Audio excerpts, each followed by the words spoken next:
full house at Northlands Coliseum in Edmonton. Let's meet the gentleman in charge of proceedings for this Game 2 in the NHL Soviet Series 85-86. The referee will be Kerry Fraser. And the linesmen, Swede Knox and Randy Mitten.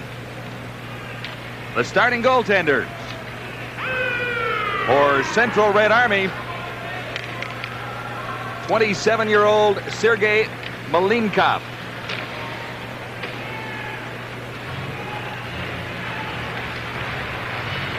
Malinkov, a winner in Game 1 against the Los Angeles Kings last evening, and he looks to make it 2 in a row. And for the Edmonton Oilers, it'll be 25-year-old Andy Moog, a goals against average of 3.41, in the win column 15, 4 losses, 4 ties. Moog has never lost to the Soviets. He was a winner in 1982-83. But then again, Howie, he has only played against the Soviets on 1 occasion, at least at this level. Well, I'll tell you, John, if he plays up to the form he displayed during that 6 or 8 weeks that Grant Fuhrer was out with that bad injury, I saw him play 3 or 4 times, and he was just sensational. Stayed in his feet, challenged, didn't guess, and made stops that kept the Edmonton Oilers in the game until their big lines broke loose. And I got a feeling we're going to see just some hockey game here tonight, folks. There's something about it, Howie. This has often been called a quiet building, the Northlands Coliseum, but I can remember a couple of occasions when the Soviets had met Team Canada and the Edmonton Oilers on other occasions where the building has come to life. Well, the Soviet games, as you said a moment ago, I think just brings out the best, not only in our players, but in our fans across the country. I listen to the national anthem being sung in most of the buildings across Canada, and everybody stands there and yawns. It's not like that in the United States, and it wasn't, folks, like that here tonight. Most of the people joined in and the singing of the national anthem. So let's go, guys. And I think you're going to be in for a great treat. The thing that you have to watch and appreciate more than anything else when you're watching that Soviet club tonight is their puck handling at high speed. They're just magicians with the puck, and if they live up to their reputation, particularly what I think about them, their passing is going to be great. It's a pleasure to welcome our American viewers tonight who are viewing us from coast to coast in the United States on ESPN. Underway at the Coliseum, Game 2 of the 85-86 series. The Edmonton Oilers tonight against Central Red Army. The Soviets forcing the Oilers into their zone early in the opening seconds of the game. Out there for the Soviets, Makarov, Tyumenov, and Krutov. Krutov is number 9. Up and over the boards, and a stoppage in play. And at the Soviet bench, the man in charge of proceedings is Viktor Tikhonov. How they say he's in a little bit of hot water back home for Soviets international play of late. I don't believe it for a second. Good hockey coaches, managers of people who can teach discipline and produce winning teams are just as scarce as Gretzky's. And the Soviets aren't dumb. They're not going to get rid of a big asset that they have. Soviets get it out across their line. That's Krutov, number 9, flipping it back to Gusarov. Now it's ahead on the right side to Tyumenov, and he can't get anywhere in the neutral zone. Coffey moves up for the Oilers, who add a little pressure to the Soviets. Gretzky along the boards, banks it in just across the line, up and over the boards at the Soviet bench, and then amongst the spectators once more, with just a minute gone in the opening period. Glenn Sather looks forward to these international confrontations. I'm sure fond memories of the Canada Cup last year, but he says he can learn just a little bit about how he might improve his team and his game plan and strategy by meeting clubs like this, and I guess that makes sense. It certainly does, and I'll have more to say about him later on. Just a great hockey man. Fogelin for the Oilers, rips it in, moving in for Edmonton. Ramo Suminen, number 25, McClellan, got it back for Fogelin, and Fogelin cleared it in behind the Soviet goal. Fedosov, number 2, got it to the line, it's out. Chance for the Soviets here as Bykov goes down, drops it back, neatly played by the Soviets. And it was blocked out in front by Kevin Lowe. McClellan covers for the Oilers. And McSorley got it across the line for Edmonton into the neutral zone. Soviets quickly back in. Working right in that time was Bykov, 19. And Fedosov back for Central Red Army. His pass for Gerasimov, number 12. Still with the puck, Gerasimov to the Oiler line. Plays it out on the left wing. It comes back to Bykov. Fired wide. Gerasimov, number 12, forced back into his own zone. McTavish is out there for the Oilers, number 14, to the line. And the shot. Malinkov, an easy save. And he hangs on for a whistle. Face-off in the Soviet zone. Well, I think tonight, folks, without a doubt, the Gretzky, Curry, and Anderson line are going to be the ones that are going to have to supply a heck of a lot of the offense, so the skating, the puck handling, and the chances on goal. It's the McClellan line, the McTavish line, and Rogers, and the supporting cast on defense are going to have to win this or keep the Edmonton Oilers close with their constant bodily contact. The second they go to a Soviet player and they don't finish the check and take the man, they're going to be in trouble. They're going to have to play the best checking game they've ever played in their life in order for them to win tonight. There's a penalty coming up. Elbowing spotted by Gary Fraser down there.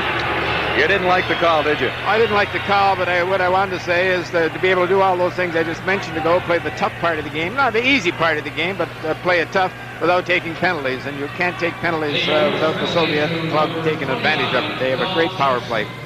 Great puck control. It looked a little innocent, but the elbow was definitely up. Gretzky is out there now, along with Coffey and Curry and Charlie Huddy to kill out the penalty. Soviet power play, first advantage of the hockey game for the Central Red Army. Back to the Soviets. Starkiev. He's number 3. Plays it off on the right side. For Zubin, 25. Coffey claims it on the boards. Soviets have a chance. Shepelev, the save, Andy Moog. Gretzky claims the rebound, banks it. And it comes right to the point. Gretzky didn't get much on that one, trying to clear it out of his zone. Soviets out in front on the power play. Back to the line. Good work by Coffey along the boards. He forced it. Curry has it. Coffey. In for Curry. He was offside. Well, I'm sure you're sitting at home watching this hockey game. Edmonton Oilers kill the penalty. It comes to Coffey in the corner. He whips it around the board. 3/4 speed. Oops. The wrong colored guy, a red jersey. And then a few minutes later, after Moog made himself a great big save, Gretzky gets it and poops a high fly into short center field, and the defenseman stayed right there and picked it up. There it is, what I'm talking about right here. Gretzky had time to make an intelligent play, get it out of his own end. You can't move it from a white sweater to a red sweater without it hurting you in the long haul. Can't give the puck away in your own zone, especially against this club. A minute 19 seconds left in the Soviet power play. Don Jackson in the penalty box for the Edmonton Oilers. Gusarov for the Soviets. Central Red Army out and across the line into the Oilers zone. Flipped in by Makarov. Chance for Gretzky. Couldn't catch up with it. Now comes up with the puck behind the Soviet goal. Gretzky working along the boards. He's pushed out the puck. It's picked up by Krutov. Number 9, Krutov starts back for the Soviets. Ahead on the right side for Tiumenev. Working in, can't get a shot away. This is Krutov back to the line. Getting set for the shot. The save, Moog. A rebound, and Moog got a piece of it.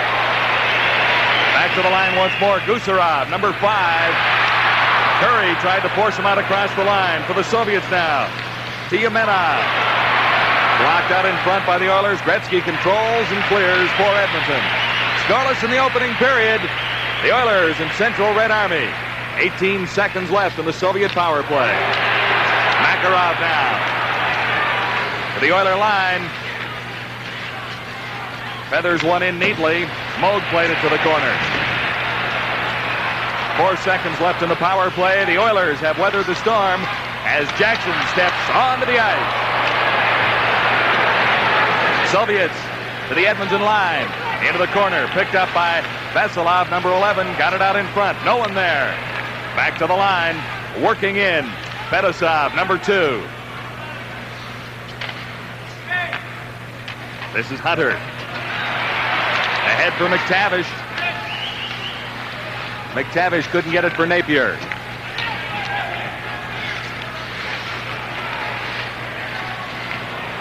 Soviets to the Canadian line, to the Oiler line. Vasiliev couldn't take a pass, number 23. Vasilov, number 11, couldn't hold it in for Central Red Army. And Fedosov is back for the Soviets.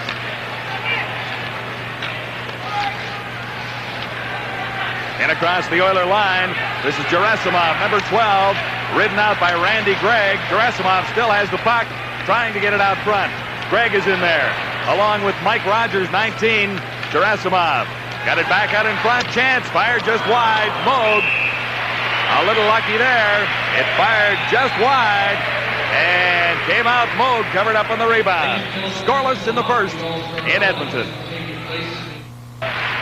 Live on the Sports Network TSN, the Edmonton Oilers and Central Red Army. Game 2 of the 85-86 Soviet NHL Series. For the Soviets, Bykov, 19 at center. Gerasimov, number 12 on the right side, and Kamyutov, number 15 on the left. Playing for the Oilers by Shervin, 28. Tough work along the boards. Going in to help out Mike Rogers. Oilers lose it in their own zone, out in front. Cleared to the line and kept in by Gerasimov.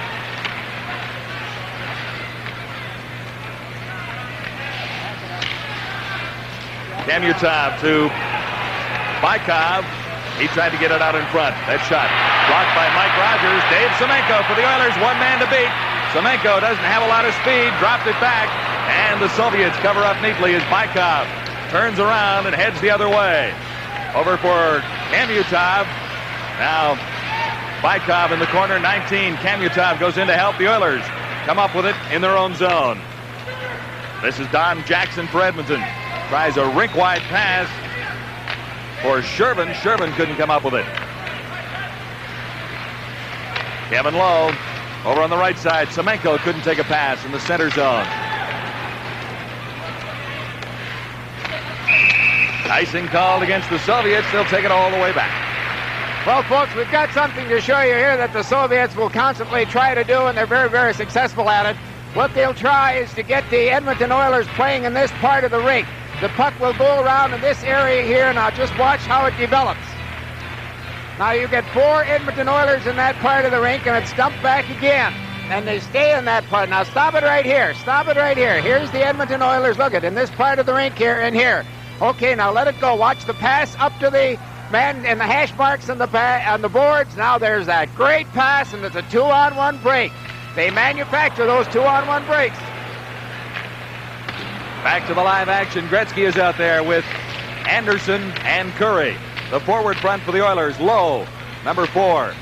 Back on defense. Anderson has to go back. Plays it back for Kevin Lowe. Lowe ahead to the central ice area. Soviets cross the line. Gusarov takes a big hit from Lee Fogelin.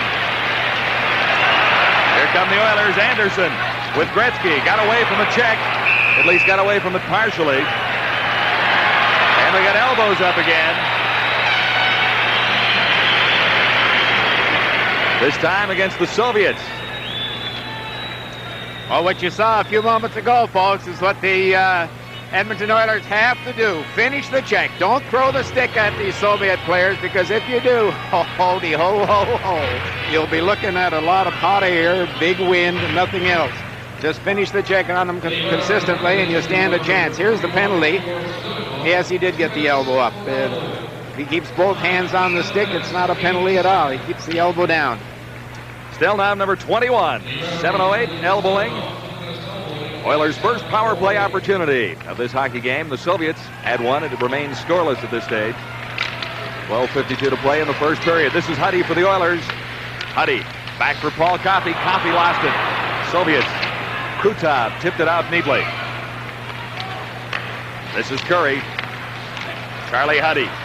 Glenn Anderson. Anderson away on the right side. Couldn't get around Krutov. I was surprised there. Anderson obviously was going to take the Soviet player and create a loose puck, and for a change, Coffey backed off. Usually he's right in the corner. Oilers on the power play. Curry into the corner. Anderson in quickly. Couldn't come up with it. Soviets dump it all the way down. Oh, Anderson has to come up with that puck. There's no way in the world he can make a half-hearted effort like that and let the Soviets shoot it out. Bad pass from Paul Coffey, who was looking for Curry. It goes all the way down. Gretzky in after it. Can't come up with it. Neither can Anderson. He overskated it.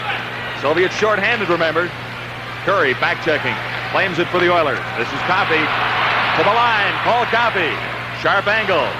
Easy save for Malinkov. I was surprised he didn't challenge, John. Coffey had not a bad angle, not a good one either, but he just stayed back in the net and played the shot. There was a little room, Howie. Played it well, though. 39 seconds left in the Oiler power play. Across the line, this is Napier. In behind the Soviet goal, Randy Gregg dumps it back in. Gets past Gregg and rolls out across the line. Oiler power play has not been effective. Dave Hunter got it out in front. Soviets claim it there and start back. 11:07 to play. In the opening period, the Soviets on the move, led by Babinov. Babinov, number 4, around behind the Edmonton goal. Tried to clear it over to the other side, and going for it this time is Vasiliev, 23. He got it back to the line, across a stick, and the Soviets regroup and dump it right back into the Oilers zone. Central Red Army now back to full strength as the Oilers come out of their zone. McTavish dumped it in for Edmonton. Napier with the puck now. McTavish, close quarters in there for Napier. He's being checked by Stelnov, number 21. Now McTavish comes up with it for Edmonton.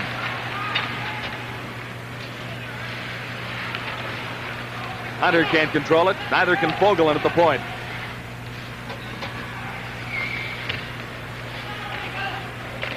Puck finally loose. Vasilov, number 11 for the Soviets. Now it's held for a whistle in the Soviet zone. Midway mark of period number 1. It is scoreless. The Edmonton Oilers and Central Red Army. Face off in the Soviet zone. 10 minutes to go in the opening period. Still scoreless. Oilers and the Central Red Army. Big save from Malinkov right after the face-off. You know what? So far, we've played 10 minutes, and I don't think it's been a good hockey game other than the first shift of the doggone thing, and maybe the Soviets on the power play played real well. I just think the players are a little tentative. There have been 2 very, very cheap penalties. All of a sudden, they've got the idea, hey, this is a freewheeling, wide-open game, no bodily contact, and I'm not going to run at anybody and get a penalty. They're not playing all out there. Not so far, Howie. Not yet. But you said the Soviets wouldn't be tired. They're not tired. McClellan tried to clear it into the Soviet zone. And coming out with it, the Soviets to the Oiler line. Bykov, 19. Tried to find an open man on the right side. Kamutov, 15, goes after it. Couldn't get to it. Kamutov. And it's back into the Soviet zone.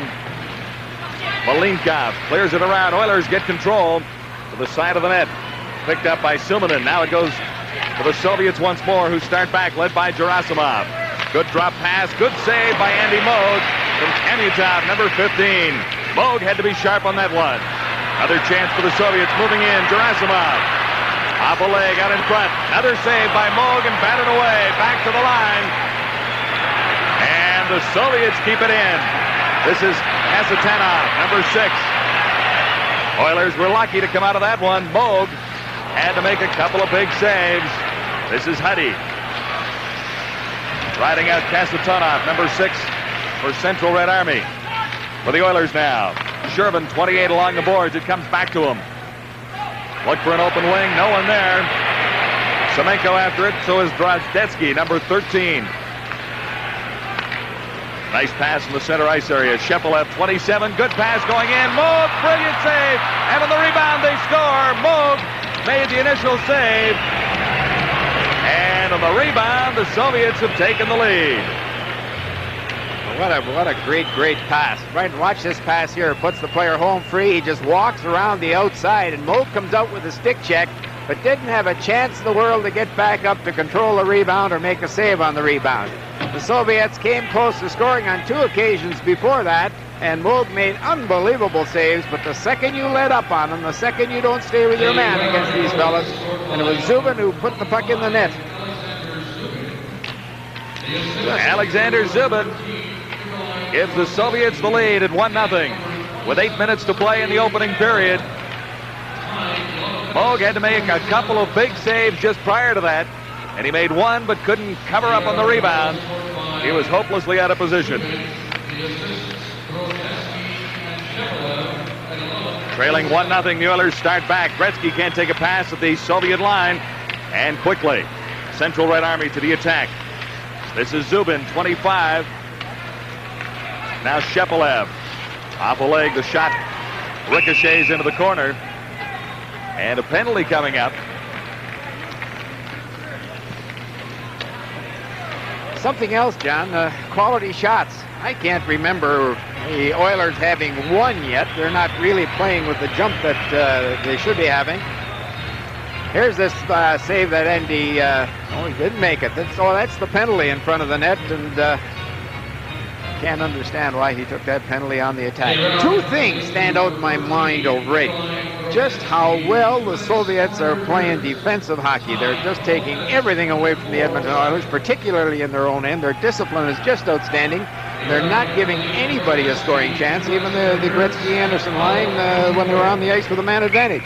And the other thing is on offense. They used to have their shot at the net, give up, and let you bring it out. Not anymore. They pursue. They do some checking. They make an attempt to control the corners. And the other thing is they're playing a little tougher. A little tougher. On the power play for the Oilers, this is Paul Coffey. For the Soviet line and in, Gretzky around behind the net. Can't come up with it. Pinching in that time. Huddy couldn't come up with it for the Oilers. Soviets have it now. Gusarov. Content to dump it into the neutral zone. Hops over Coffey's stick and all the way down. Minute 33 left in the Oiler power play. Second opportunity on the power play for the Oilers. This is Jari Kurri. Kurri around behind the net. Anderson claims it there. Glenn Anderson trying to get it for Gretzky. That play doesn't work. Soviets are doing something that the national teams don't do. Usually on the power play, Gretzky gets as far as he possibly can from the action. The puck comes to him. The Soviets are putting someone with him. Coffey dumps it in once more. Gretzky is after it. Soviets dump it all the way down across Huddy's stick. And Moog has to come out of his net to play it. Makarov, 24, was in for the Soviets. Chance for the Oilers here. This is Hunter. Hunter left it at the line for Kevin Lowe. Lowe overskated it but controlled it. In for Gretzky behind the net. Gretzky back for Hunter. He didn't see it coming. And the Soviets able to clear it leisurely down the ice. Moog out to set it up for Randy Gregg. Hunter tipped it in. Malinkov had to make the save. Kept in at the line by Gregg. Couldn't take a return pass. He was out of position. Soviets missed an opportunity. Vasiliev, 23, had a chance. 14 seconds left in the Oiler power play.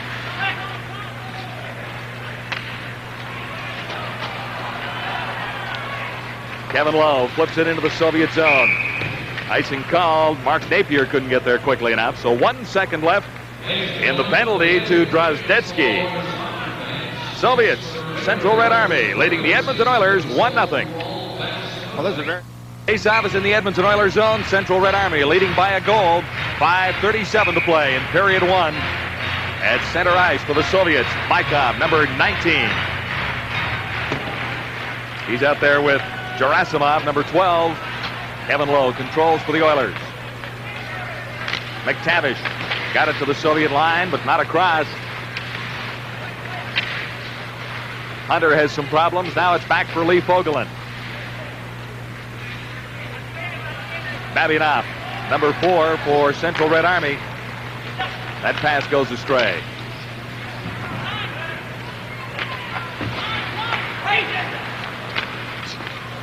Hunter can't take a pass in the neutral zone. And the Soviets start in. This is Kamutov. And Gerasimov out in front, back to the line. Good opportunity for the Soviets as they move in. Kamutov can't control behind the Edmonton line, and the Oilers come up with it. Over on the right side for Napier. He's ridden out of the play by Babinov. Jackson to the line and across for Edmonton. In behind the Soviet goal. McClellan is out in front. Randy Gregg moving in. Can't get a shot away. Gregg flips it into the corner, still controlling it for Edmonton. Starikov for the Soviets. Working against McClellan. Moving in Suminen, number 25 for Edmonton. Now the Soviets, Bykov. Gerasimov starts the Soviets out, taking a return pass now.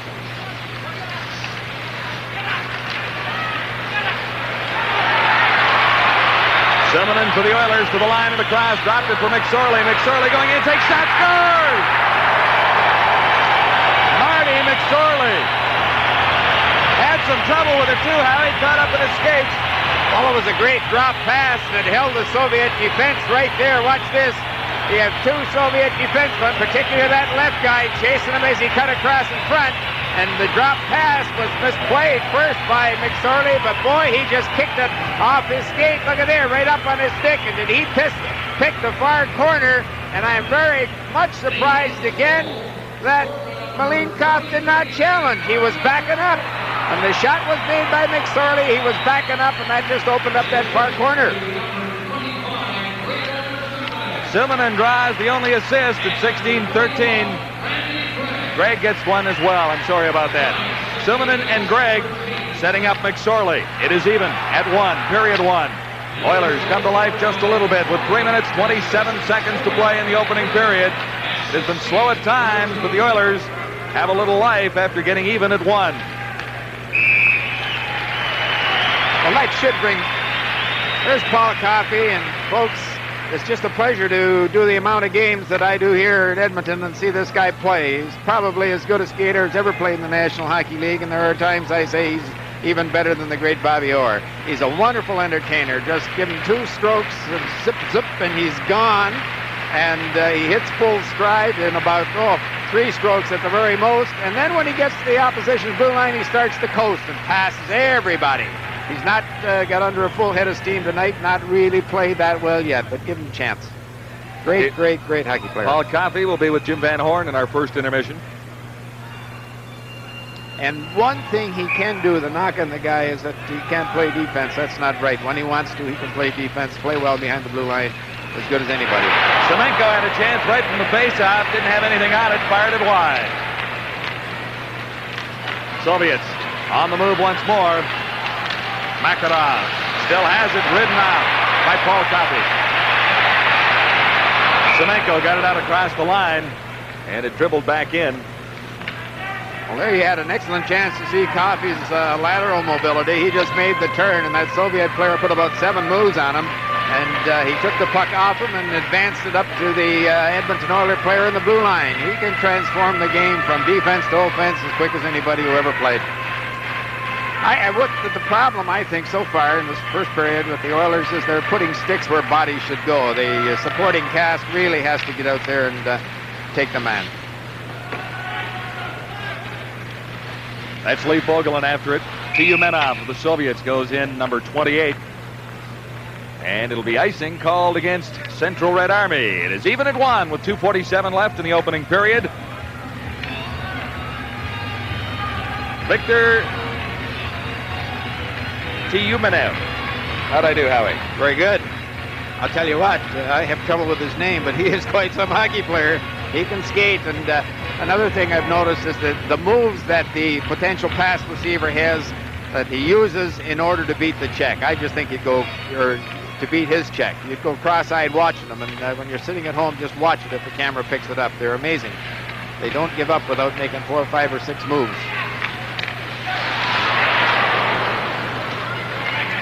Kevin Lowe for the Oilers. Quickly over for Gretzky. He couldn't control the pass. Fetisov for the Soviets. 1-1, first period.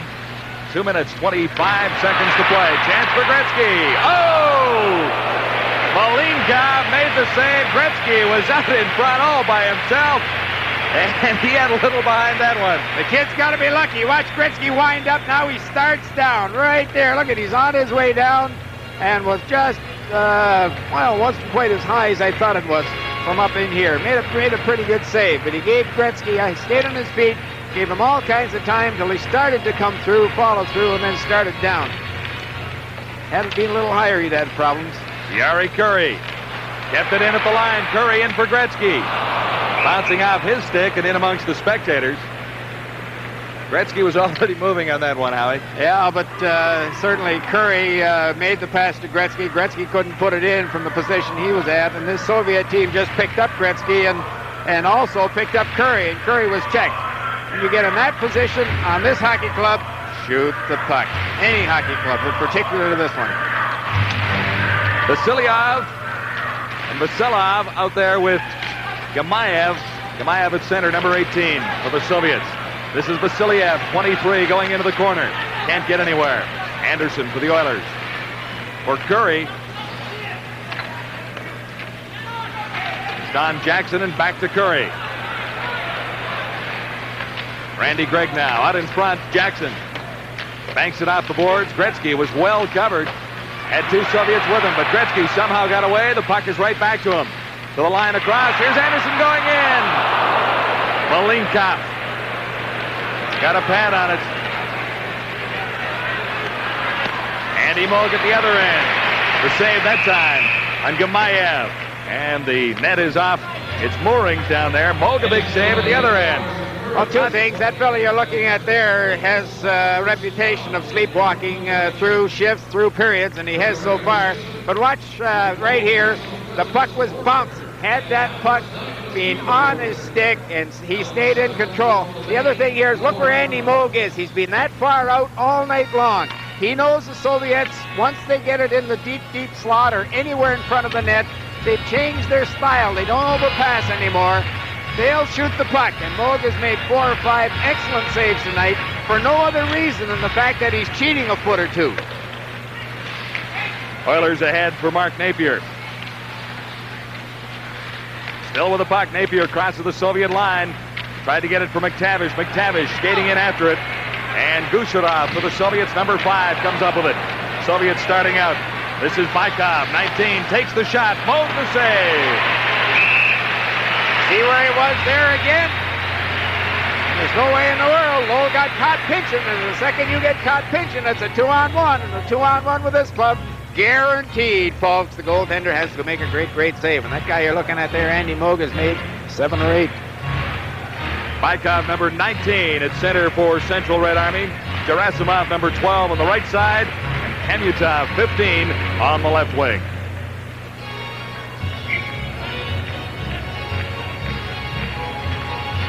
Face-off will be to the left of Andy Moog. It's even at 1 with just a minute 3 seconds to play in the opening period. Soviets have outshot the Oilers 10-4. I would think good scoring chances too, at least 10-2. Kevin Lowe for Napier. He couldn't bring it home. Fetisov for the Soviets. Bykov couldn't control.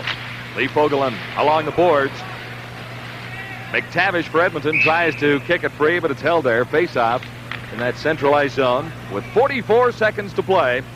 We're at the Northlands Coliseum in Edmonton. I might have, emphasized a little too much scoring chances, 10-4. I would think shots from a chance where the puck has a chance to go in. The Soviets have had 10 or 12 excellent shots from that area. I can only remember 1 or 2 by Edmonton Oilers. Oilers slow coming out of their own zone. Finally, Fogelin got it ahead for Napier. He couldn't control it. In after it, Dave Hunter for Edmonton. Fetisov comes up with it for Central Red Army. His pass on the right side, Gerasimov couldn't control. All the way down with 19 seconds left in the first period. And they'll take it back to the Soviet zone for one rather critical face-off at this stage of the hockey game. Well, I don't know. The Oilers haven't been too impressive in the Soviet defensive zone so far this evening. Again, I have to go back to the fact that, gee whiz, there never was any doubt about their ability to play the game with the puck, to play on offense. But they've sharpened up their game defensively to an extent now. They play defense as good as anybody. Jackson kept it in. That's Gretzky in behind the Soviet goal. 10 seconds left in the period, and that should just about wrap things up. As the Oilers control in their own zone, Jackson, one of the speediest Oilers, won the foot race there and controlled long enough to kill time on the clock. And after 1, all even. Shots on goal by the Soviets, 10-4. And on the scoreboard, 1-1. Howie, there were moments in the period, but it wasn't maybe quite what we're used to in Soviet NHL competition. A little slow and lethargic at times. Well, I doubt for a moment, folks, that it'll pick up, and I would think maybe the Edmonton Oilers, as I said earlier, that they got a penalty, had a couple of dirty looks from the official about continuing on and taking out the man and raising the stick a little bit and the elbow a little bit, and I think that kept them away from bodily contact. Their NHL season. We'll take a break, go back to Toronto. During summary, the Soviets open things up at the 11:47 mark. Alexander Zubin from Drozdetsky and Sheppel have made it 1-0, but Marty McSorley came back for the Oilers on a nice setup from Remo Suominen and Randy Gregg at 16-13 to tie the game at 1. There you see the shots. Army over the Oilers 10-4. Andy Moog. And now Jimmy, we won't be too hard on the two teams. I think that a lot can happen in the second period. Both teams can come out and be very explosive, and maybe just a period of feeling each other out a little bit, Howie. Well, I think the Soviets played pretty close to their potential. I am a little bit disappointed in the enthusiasm, the lack of jump, the lack of foot, the lack of checking by the Edmonton Oilers. They can play that type of game, the type of game that they have to play against a smooth skating, slick passing club like this Soviet team. And at the end of the period, I said you can't tell one line from another on that Soviet club. They all look to be the same. They all look to have the same so much balance, finesse. Yeah, they keep throwing 3 and sometimes 4 lines at you, and any one of them can beat you with the long pass, and I guess put it in the net as well. They're a very impressive hockey club. They're fun to watch. Tiyumenov at center ice for the Soviets with Makarov number 24 and Krutov number 9 as his wingers out there against Gretzky, Curry, and Anderson. Second period action underway. This is Yari Curry for the Oilers. Anderson gets it across the line, can't catch up to it, and is picked up by Krutov, number 9. I think a little earlier, too, I was talking about Anderson. I said he's known to have a period or a shift that he doesn't play too well in, but he usually wakes up in the second period. Lee Fogland, I'll tell you, he's just played some great hockey this past year, and for all the years he's been here in Edmonton. He's brutally strong, folks. There's no other word. Brutally strong. When he lays that piece of lumber on your hand or on your knee or on your wrist, you are in trouble. And nobody goes around the outside of him at all, and he's playing, I think, much cuter with the puck. He's moving it better than he ever did before. Just about as steady as they come in the NHL. That's right. And just a heck of a guy. Got more skills than his old man had, I'll tell you that. And he's almost as tough as the old man. Face off in the Soviet zone. It is 1-1. Second period just nicely underway. As the Soviets control in their own territory, Makarov tries a right side pass. This is Tiyumenov, number 28, back for Makarov, going in, takes the shot. Moog the save. Looked a little bit surprised by the angle of the shot. Makarov backhands it out in front.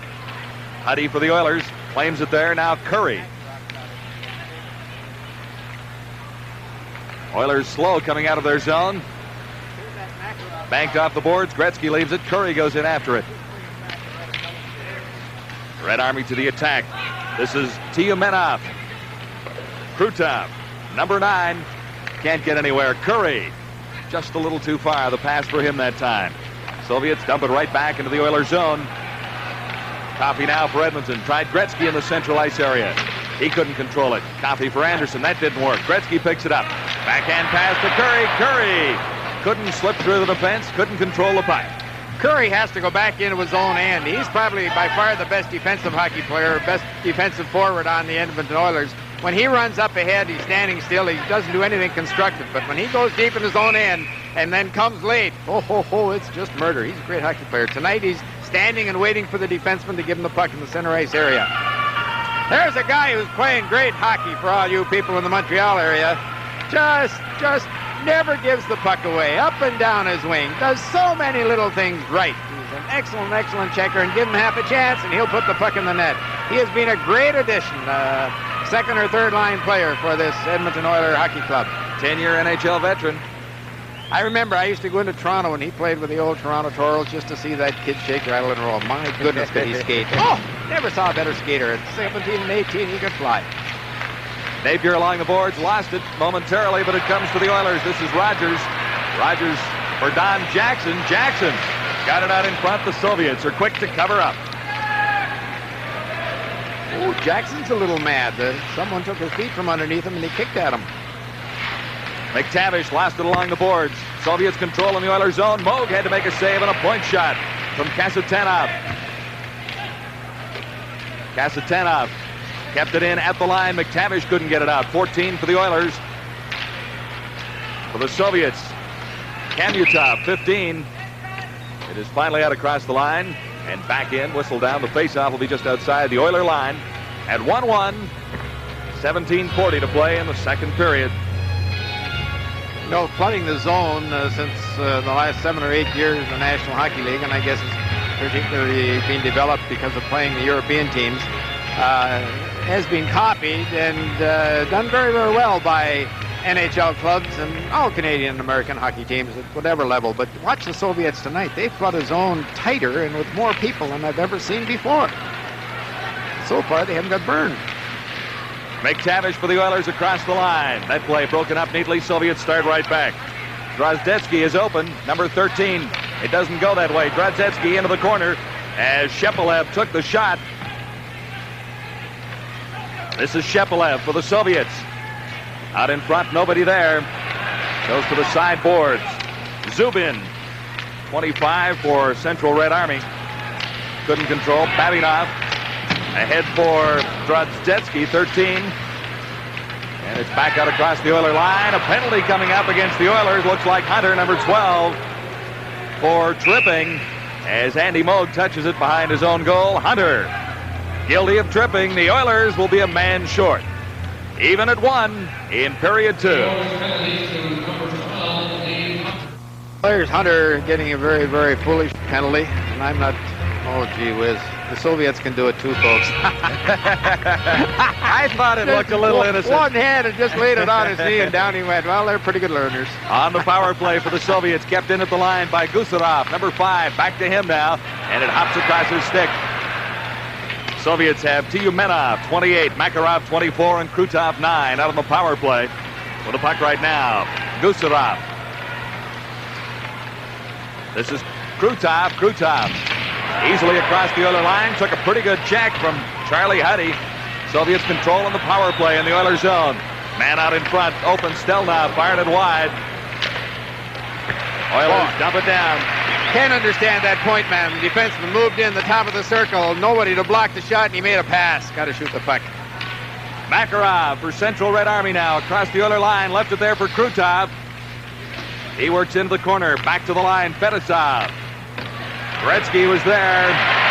Made the play and backhanded it down the ice. I'm surprised Fedosov just didn't put that puck in the air. Nice little 6-foot pass in the air, and it's over Gretzky's stick, and Oilers are in trouble. He put it along the ice. This is McTavish for the Oilers. Anderson can't catch up to it. Number 9, McTavish pinches in, keeps it in for the Oilers. Kasatanov, number 6, for the Soviets now. Pass on the right side for Kamutov. Kamutov, number 15, ridden out by Jackson. Moog out to steer it along the boards, and the Oilers get it down the ice. Here's a chance for Edmonton. McTavish is open. Anderson couldn't get it there. Still couldn't. Fedosov. Now Kasatanov, number 6, plays it over to the right side. Gerasimov, number 12, back for Fedosov. The shot deflected out in front, and they score between Moog's legs. The shot from the point deflected out in front. Watch Fedosov here as he winds up. He slides it along the ice. Moog is out where he should be, and there's a Soviet player comes in and just lays his stick on the puck that was shot purposely along the ice. Look at this. The back of his stick hit the ice first in order to keep it down, and the puck just slid along the ice, and great, great, great play. And that's why Fedosov is considered one of the best scoring defensemen, best playmaking defensemen in the Soviet Union hockey empire. He's something else. Smart. Vyacheslav Bykov, credit for the goal. Early in the second period, the Oilers right back. Malinkov falls on a loose puck that dribbled out in front. Not a glorious scoring opportunity for Edmonton, but a chance nonetheless. It is 2-1 for the Central Red Army leading the Edmonton Oilers. And ahead on the Sports Network TSN football action. The All-America Bowl comes your way on Wednesday, December 31st, 8 o'clock Eastern. Georgia Tech and Michigan State, 2 pretty good football teams, line up in the All-America Bowl on TSN. Oilers have some pressure on in the Soviet zone now. McClellan is out in front. Couldn't get a pass from Suminen. Now McClellan tries to feed it through for McSorley. He has the Oiler goal. And it's cleared out where Kevin Lowe claims it for Edmonton. Back for Lowe. Man on the right side, Suminen. He's ridden out by Babinov. McClellan working in there with Suminen. This is McClellan behind the Soviet goal. Still has it. Works it out, but scores! Suminen waiting by the side of the net, but McClellan made the whole play possible. Well, we talk about smart plays, heady plays, skillful plays by the Soviets. Watch this. McClellan just outfought them behind the net, had everybody watching him, everybody on the ice except Suminen, who anticipated that the pass was going to come in front of the net. He moved in, and there you see him scoring a very, very important goal. How about the supporting cast for this Edmonton Oilers? McClellan with a great big goal, McSorley with a goal, or Suminen. McClellan with a great play. McClellan made the play. Oh, did he no ever? question about it. A lot of hard work on that one to set up Suminen out in front. Here's Huddy at the point. Shot deflected wide. Soviets start back. Drozdetsky couldn't take a pass. Now it comes to Drozdetsky at the line. Fires over on the right side for Zubin, 25. Zubin lost it. Huddy claimed it. Played it ahead for Anderson, but it comes loose. Gusarov for the Soviets. Now Coffey. Coffey for the Oilers. Lost it. And this is Anderson. Anderson working against Drozdetsky.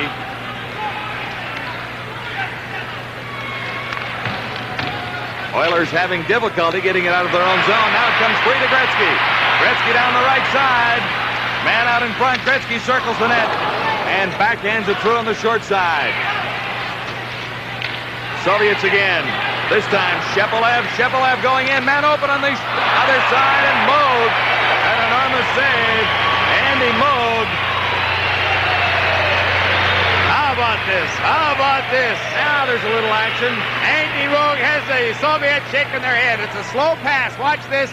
The fake, and you'll see Moog come up. And look at that great push-off his right leg, and he's able to stretch with the left leg and get it there just in time. Great, great save. Drozdetsky had the chance. Had he put it upstairs, it's in. The only possible way it could have been stopped is for Andy Moog to get the pad along the ice, which he did do.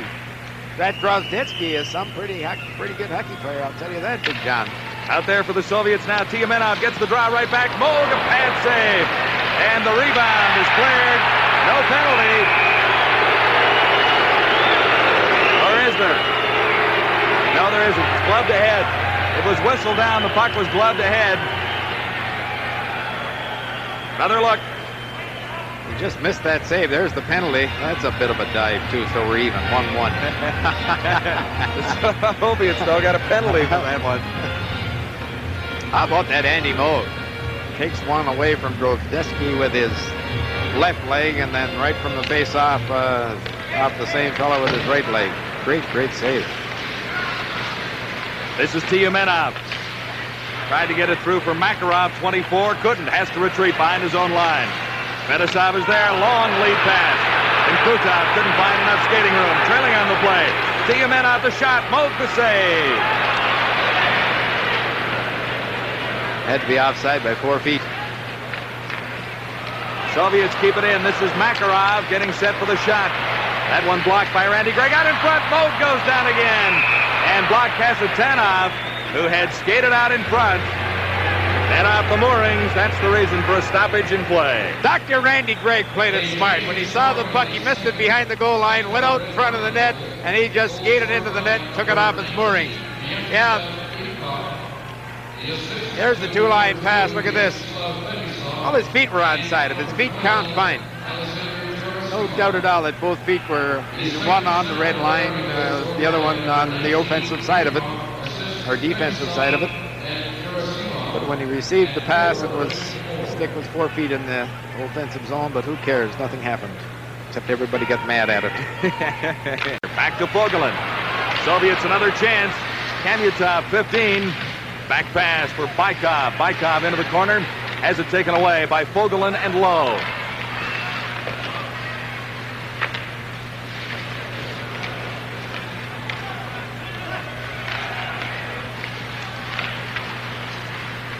Gerasimov. And now Bykov. Gerasimov once more has 2 Oilers to beat, can't get around Lowe.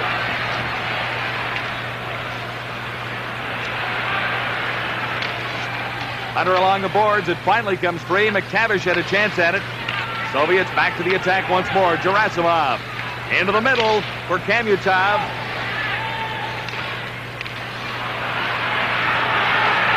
Soviets have the Oilers bottled up in their own zone. Gerasimov got it behind the Oiler goal. Back to the line, and it's skipped across. Offside against the Soviets at the Oiler line.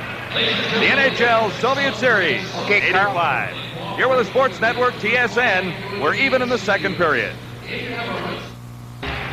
John Wells along with Howie Meeker and Jim Van Horn at the Northlands Coliseum in Edmonton. Soviets have outshot the Oilers 18-6 to this stage of the second period. We're almost at the midway mark. It is even on the scoreboard at 2.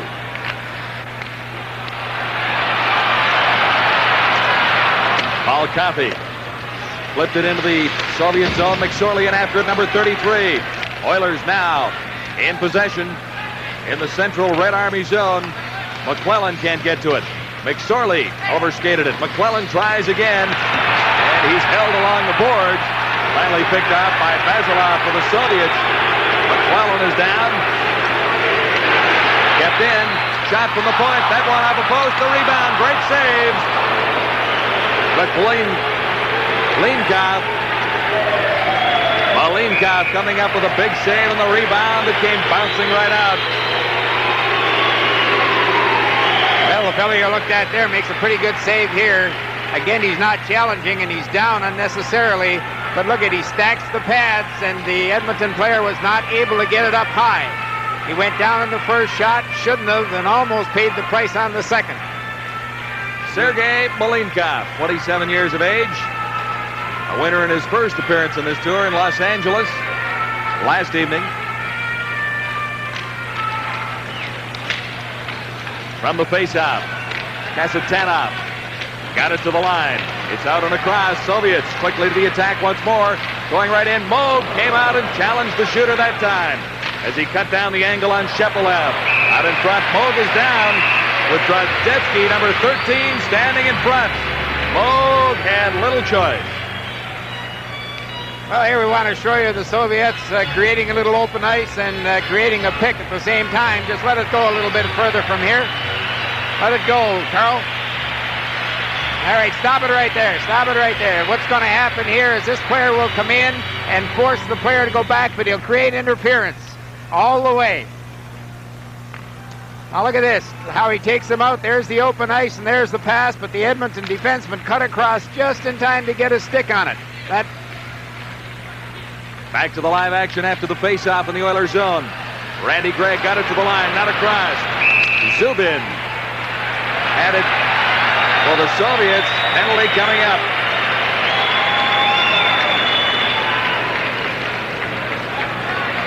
Two is the score. 9 minutes, 30 seconds to play in the second period. International hockey on the Sports Network, TSN. Drozdetsky, 2 minutes for holding. Just watch this. Just reaches out right under the armpit. Oilers on the power play. This is Gregg. Curry on the right side.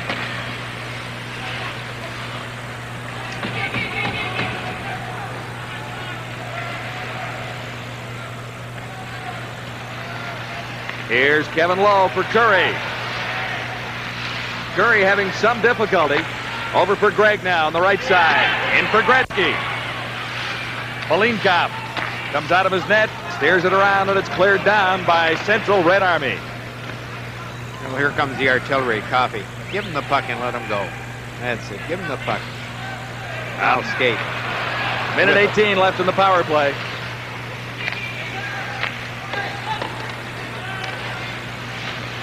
That's Anderson. Gretzky gets it up for Curry. Curry shot it just wide. And then backhanded the rebound out in front. Claimed quickly by the Soviets, who start back. This is Makarov. Down the left side, Makarov. Pushed off the puck by Huddy. Soviets playing shorthanded. Krutov couldn't control it. Here's Coffey with Gretzky at the line. Coffey left it for Gretzky. He didn't think it was going that way. Krutov backhands it down. 41 seconds left in the Edmonton power play. Coffey coughed it up. Soviets going in. Score! Bykov. Coffey made the miscue. Bykov walked in 19. Moog almost got a piece of it. But again, there's no way in the world you allow that back man to handle the puck and attempt to make a pass from that position. It wasn't a good pass on Coffey's stick. Coffey has to be behind the passer in that instance. And Bykov just went between the legs, found the 5-hole.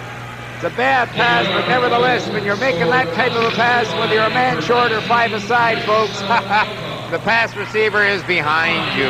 If he's behind you, then you have time to adjust for the bad pass. It is 3-2 now. Bykov giving the Soviets the lead once more. They have not trailed in this hockey game. The Oilers have come back to tie it twice. Edmonton, McSorley offside at the Soviet line. Well, that's the type of goal that really costs the club when you have two of them with as much skills as both these teams have here tonight, and you get your goals on a power play, even size, but when you have a power play and the opposition scores on you, that's the one that usually breaks your heart or ends up to be the winner in the long run. We'll see if that holds true tonight. 2 in a row for Bykov, his second shorthanded and unassisted. Oilers still on a power play for another 13 seconds. They have not had good scoring opportunity. Randy Gregg got it from McClellan. McClellan tipped it into the Soviet zone. Backboard. Gusarov. This is Gregg pinching in. McSorley can't handle it for the Oilers. Back to the line. McClellan in for McSorley. Comes to McClellan again. McClellan behind the net, out in front. Big save by Malinkov.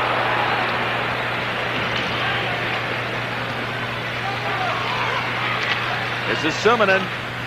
Lost it. McSorley slips it in. Fans looking for a penalty against the Soviets. It did not come.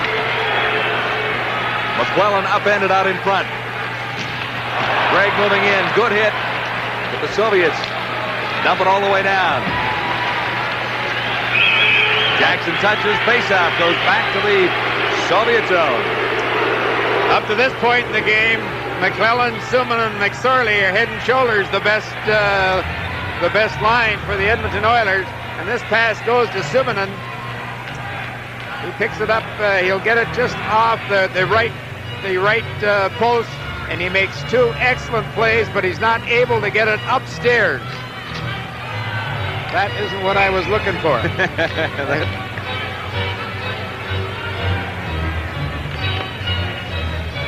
That was McClellan being dumped out in front. The play the fans were looking for a penalty on. Slightly partisan crowd here at Northlands tonight, Howard. Hopefully. A little more vocal than they are many NHL nights during the regular season. A race for this one. The Oilers win it. And there's an elbowing call coming up against Edmonton, I believe. Babinov of the Soviets is down back behind his goal. Viktor Tikhonov looks down. Sergei Babinov. Hunter goes off. Babinov, the oldest player on the Soviet squad. Hunter's been a step ahead of the play and a step behind the play all night long, and he hasn't made bodily contact with anybody, so let's take a look at what he does here. How can that be elbowing? I'm not sure. I'd like to see that again. I'm not so sure that wasn't anything but a fairly good check. The referee, Kerry Fraser, saw it in another way. I guess. Here's another angle. Thanks, fellas. Another angle.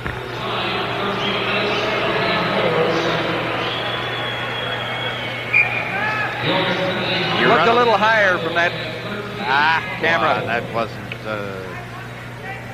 any kind of a tough check at all. He just run him into the fence nice and gently, and the Soviet player hit his head in the glass.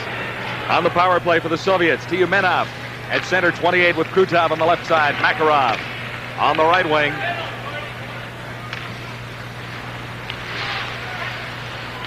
Fedosov for the Soviets.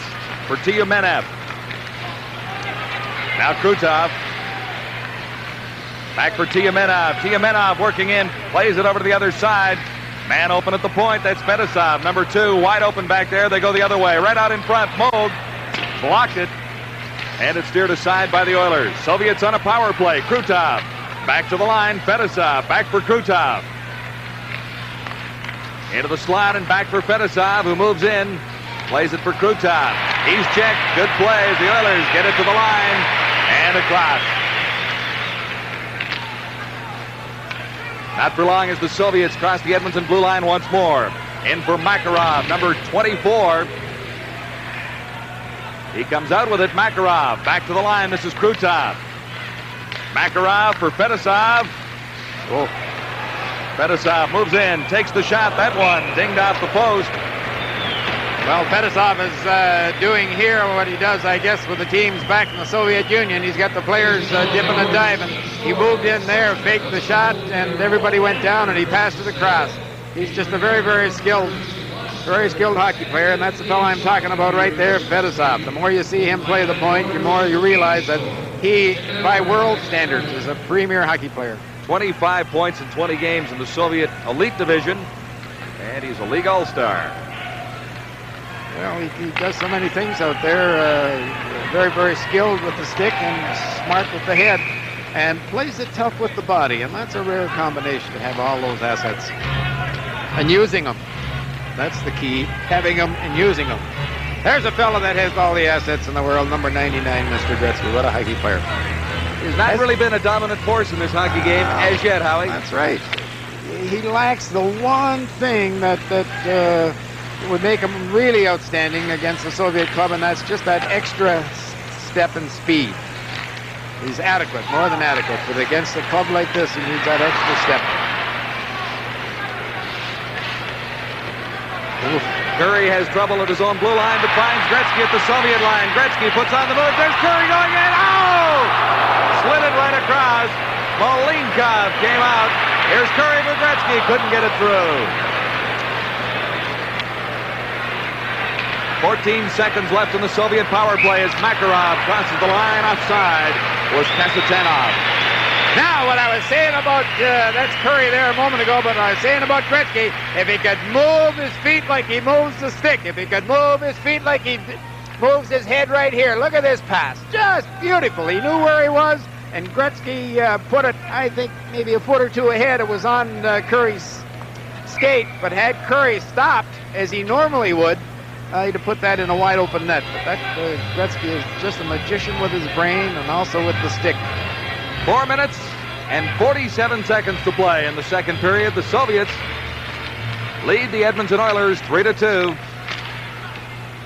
And in 6 seconds, the Oilers will be back to full strength with Dave Hunter back from a 2-minute elbowing call. Gretzky in forechecking. Almost comes up with it. Soviets break out quickly. Gerasimov. Over for Bykov. Back for Bykov now. Man open right out in front. Moog stands his ground and on the rebound as well. Good effort by the Soviets. Great effort by Andy Moog.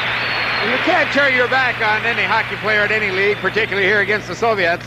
And you'll see Coffey do it twice here. He'll get this fella off the puck. He'll come out and Moog will make just a great, great save and was very fortunate on the rebound. But here it is again. Just look at this. There was a little bit room up high on the short side as the Soviet player started to cross in front of the net, but Andy Moog made another big save. Moog foiling Kamutov 15 and Bykov number 19. Face off in the Oilers zone. Bykov losing the draw that time. It goes to Don Jackson of the Oilers.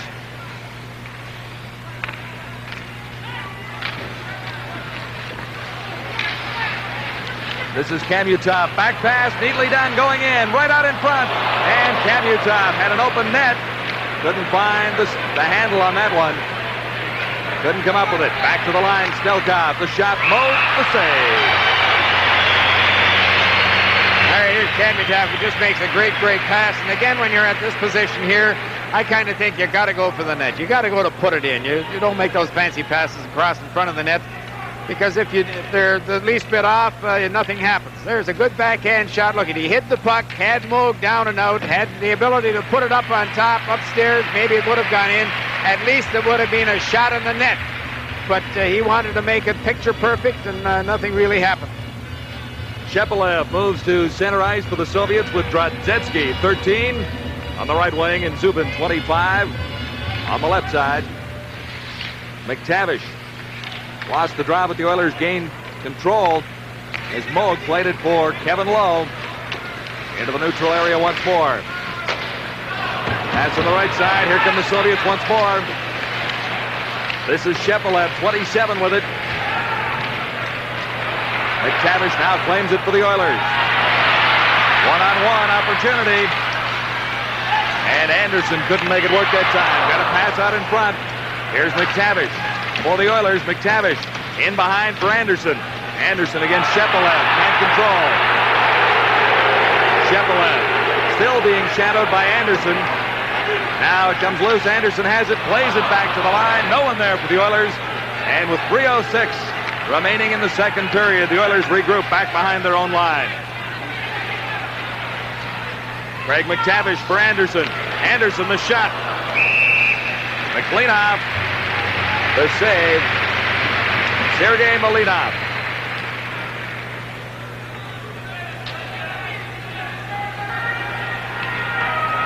He's been a busy man.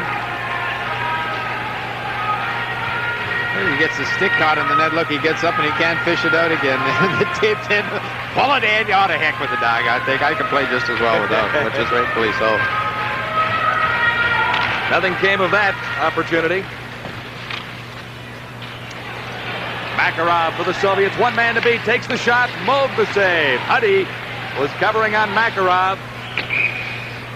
Makarov really played that smart. It's a one-on-one with Huddy. He moved to the inside, straightened out, moved to the outside again, and got Huddy to move the stick forward and then shot the puck at the net and forced Moog to make a save. Just watch him here. There he makes one move just with the body, takes it way outside. Huddy was able, fortunately, to get his stick on it and change the direction of it, but that's all you do. One-on-one. If you can give the guy a move, if you don't beat him, shoot it at the net. For the Soviets, Tiumenov with Makarov and Krutov. The forward front, their best line.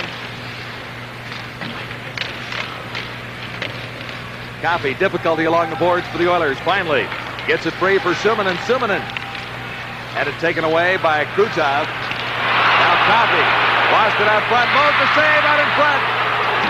The red light is on. Do they count it a goal or not? Another costly mistake for the Oilers in their own zone. The net is off its moorings. The light went on. I've constantly, folks, been talking about the Soviets flooding the zone, And on this goal here, this is what they did out on the blue line. This is the start of it. That's a bad pass, really. And you don't make silly little passes like that in the middle of the rink. You take it bodily out of the trouble area, or you pass it into that corner. You do anything with it to make a 6-foot pass to someone standing still that far back. That's the second goal tonight. That very, very poor thinking, very poor philosophy, and very poor skills, really, have led to goals by the Soviet Union. Makarov makes it 4-2 for the Soviets. Two costly errors for the Oilers cost them goals. One by Bykov, one by Makarov. It is 4-2 with 2 minutes left to play in the second period. This is McSorley to the line. Dumps it into the corner. McClellan is after it. Kosorov.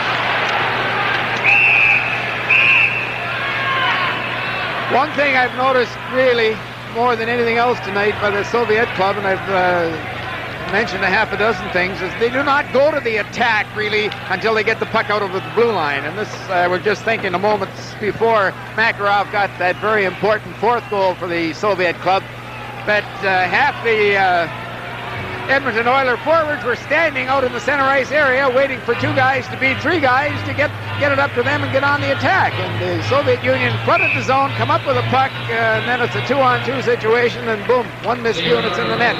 You've got to come back and never go on the attack until you get the puck out over the blue line. power play for the Oilers coming up.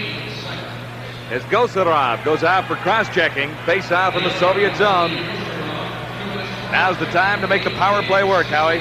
This late stage, 1:44 to play. Second period. Oilers down by 2. McClellan along the boards. McSorley back to the line. That's Curry playing the point. Jari Kurri is back there. Gretzky at the other point. McSorley trying to get it back for Gretzky. He can't keep it in. And the Soviets, Bykov, 19, races Jari Kurri for the puck.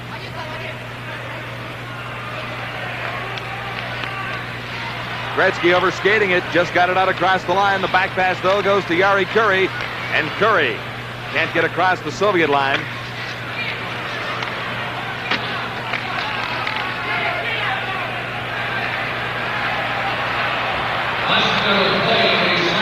Oilers on the power play into the final minute of the second period. This is Gretzky.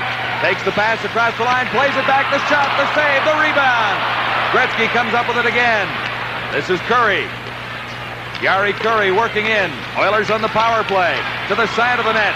And it comes loose. The Soviets claim it quickly. And here comes Makarov. Makarov being trailed by Kurri. Kurri finally hauls him down. And a penalty coming up. Makarov. Here the Soviets go in again. The backhand shot by Bykov. The Oilers very disorganized in their power play. And a penalty coming up to Jari Kurri. Makarov had the big chance. Kurri hauled him down. Gee whiz, Kurri is known by our standards as a pretty good skater. Not sensational, but Makarov and he started out almost head and head. And there again, there's a great save by Belenkov. But Makarov is really moving here, and Kurri gives him one hook and gives him to catch up and gives him the second hook. But the Soviet players stayed on that puck and stayed on it very determinedly. Just about had a chance to go to the backhand. They're strong skaters. You've got to really admire their simple skills, their skating, their puck handling, and their mental skills, and their discipline now. They're much more disciplined behind the blue line and on offense than I've ever seen them before. Central Red Army leading the Edmonton Oilers 4-2. Into the final 10 seconds now of the second period. Huddy to the Soviet line, gets across. This is McTavish. McTavish goes wide, trying to work it out for a shot. 2 seconds left, got it back to the point. No one was there for the Oilers, who will go to the dressing room after 2, trailing by 2. Mistakes. Well, I think the philosophy perhaps is a mistake. You have to know the Soviet club by their reputation is not going to give you any more than 4 or 5, 6 good scoring chances all night long. So you have to match them on defense. You have to match them on puck control. You don't think that Gretzky, Kurri, and Anderson, and particularly Anderson, has been very disappointing tonight. But they're not going to go out there and get more than 1 goal, maybe 1.5, 2 at the very most. So if you're going out there to think that the Edmonton Oilers are going to get 1,400 scoring chances like they do night after night in the NHL, that... Scoring a pair of goals, his first one coming at 4:54. Raimo Suominen then scored less than a minute later to tie the game at 2. But Bykov with an unassisted shorthanded goal at 11:56 made it 3-2. Then Sergei Makarov, another unassisted goal at 17:40, made the score 4-2. Shots on goal now. The Red Army over the Oilers 16-9 in that second period of play for a 2-period total of 26-13. There was a PM Eastern. That should be an outstanding hockey game. Now, for the third period play, here's John Wells and Howie Meeker. Well, Howie, what do the Oilers have to do to get back into this game and quickly? Obviously, they need a little more effort and a little more production from the big line, Gretzky, Anderson, and Jari Kurri. Well, I think the guy that really has to take it and do what he does best, and I always seem to kill him. I told you earlier on what a great skater Coffey was, great puck handler, good playmaker. He's been plays well when he wants to behind the blue line. He's done nothing. He's played terrible behind the blue line, but he has to carry the puck. He has to lead them out of their own zone, and he has to beat somebody with his legs, which he can do, and get some Soviet players going after him. And yes, Anderson has to do something. Again, you never know about Anderson. When he comes to play, look out. There's none any better playing his position, which is all over the cotton picking ice. But anyways, the guy with the greatest balance and the guy with all kinds of scoring skills hasn't done anything tonight, and there's the Soviet player with a penalty. Well, there are 2 players in the penalty box. Gusarov for the Soviets is in for the next 16 seconds, but Kurri for the Oilers for tripping is in for a minute 42. So they'll start 4 skaters aside, but the Soviets will quickly move to a power play. And there's the head coach of the Soviet hockey team, Viktor Tikhonov. He's got to be smiling tonight. The team has played quite well. They have kept the Oilers off their game. Kevin Lowe for the Oilers to start the third period off. Banks it off the boards. Carries it across the line himself. Gretzky goes in after it. Beating him to the puck is Kasatonov. And the Soviets are back at full strength. And on the power play, this is Fedosov. Number 2. A minute 21 remaining in the Soviet power play with Yari Kuri in the penalty box. Kasatonov ahead on the right side for Krutov. Krutov, number 9, cruises in across the Oiler line. Plays it to the corner. Takes a return pass. Krutov gets it back to the line. The shot, and it's deflected high, and amongst the spectators, a shot from Kasatonov. Well, he can shoot them just the same as number 2, his defense partner in the power play, Fedosov. He just laid that puck along the ice. It was directed at his teammate's stick, and his teammate did get his blade of his stick on it, but it went up in the air. They're pretty crafty. Gee, they pick well. I would think they, the Europeans, more than anybody else, introduced us to or forced us to the pick plays in hockey, and you watch them tonight. Whew, goodness gracious. Curry is out for another 1 minute 3 seconds. The Oilers trail Central Red Army of the Soviet Union 4-2. Third period action just underway. And the Soviet power play continues.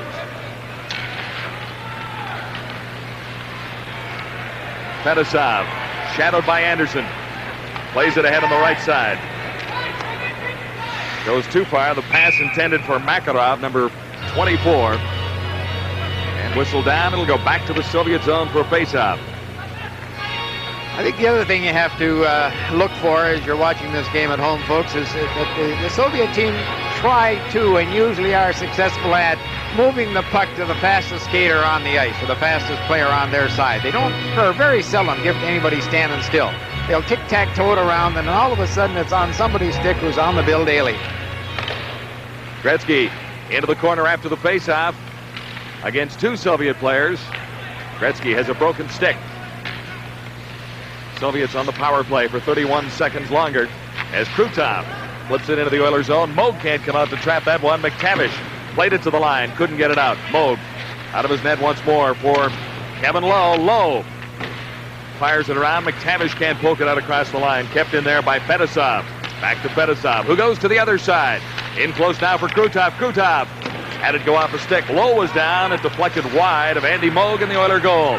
4 seconds left in the penalty now. And that'll bring Yari Kuri back after this faceoff. There's Craig McTavish. And for you folks who wonder how he's doing out here in Edmonton, he is just playing great hockey. I've watched him pretty closely in the games that I've seen, and he's as harder working player as there is in the ice. He wants to make this club very well. But besides that, he's not a great skater, mind you, but he's got a low panic level. He hangs onto the puck to make a play. He'll take punishment to make a play, and he is playing extremely well here. Very, very smart, very courageously. Baikov for the Soviets at center, number 19, with Gerasimov and Kamyutov, his wingers. Gerasimov on the right side. Face off to Moog's left. And the Oilers are back to full strength as Curry skates into the play. Long pass goes all the way down. Gretzky trying to cut it out from the other side. Couldn't get to it ahead of Malinkov, the Soviet netminder. Now the Oilers control behind the net. Gretzky flipped it out in front. Claimed there by Kamyutov, number 15. Soviets to the Oiler line. Kamyutov has it taken off his stick. This is McSorley for Edmonton. Weak backhand into the Soviet zone. 4-2, Central Red Army leading the Edmonton Oilers. Charlie Huddy for McSorley along the boards. In for McClellan. McClellan is taken out of the play. Baikov. This is McClellan for the Oilers. McClellan, number 24, took a pass from Suminen, flipped it out in front, and the Soviets start back. Kamyutov lost it. Gerasimov had difficulties. And Well, I don't know. These are coming up. It can't be too many players on the ice, sure, but the guy has to be at the bench and out of play. The only one player touched the puck, and that was the puck carrier. A few moments ago, there's Tikhonov. He's complaining. I think he's got a legitimate beef. Anyways, Paul Coffey, as I said earlier, has to do what he does best. And the other thing is, on the point, on the attack, he pinches more and better than anybody else in the game. And for the first time in this contest a few moments ago, went in deep into the hash marks, adjacent to the parallel or to the face-off spot, threw the puck in front of the net, and was almost tipped in. He has to do that, do it constantly. Now, mind you, count them. Count the red shirts, Howie.